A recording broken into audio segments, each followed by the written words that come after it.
Okay, magnetic bearing or yung tinatawag na compass bearing. So, dito baliktad. So, pagka west, okay, pag west yung direction, add mo pag compass bearing. Kaya pala yung problem kanina is pag west, add mo. Diba?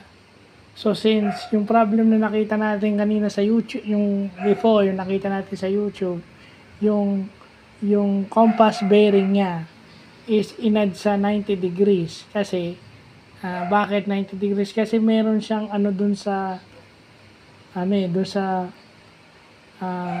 north clockwise. So, yun talaga yung definition ng bearing, which is yung given na 90 degrees. So, pag west, add ka.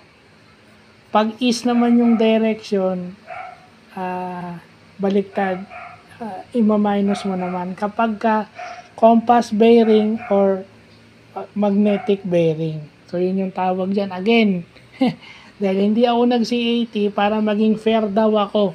Okay? Naisip ko lang, oo nga naman. No? Hindi naman porket exempted ako sa CAT dahil sa disability. Isa to sa pinag-aaralan nila. At yung batch namin, nung high school sa St. Francis, batch 98, 99, isa sa pinaka-solid, pinaka-magagaling na batch. Yung mga kabatch ko yung magagaling. Ako ordinaryong estudyante lang. Latak nga lang ako ron eh. Siguro, kung may bobo siguro doon sa batch namin, isa ako sa pinaka-bobo. Yun na nga pwede ko sabihin. So, tribute sa mga CAT officers at saka dun sa mga kadete, kaklase ko na nag-CAT kasi hindi ko alam yung nagsasabi na may privilege na nga siya dahil sa varsity, exempted na nga siya sa CAT. Exempted ka na, nagrereklamo ka pa. Unfair.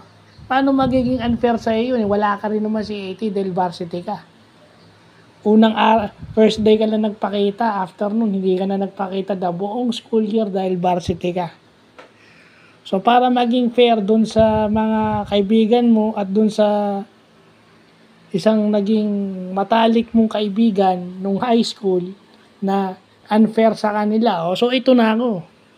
Pinag-aaralan ko na yung magnetic and throw bearing na isa sa pinag-aaralan nila. Not only would I learn trigonometry and navigation, but yung napapag-aralan nila sa CAT o Citizens Army Training 1.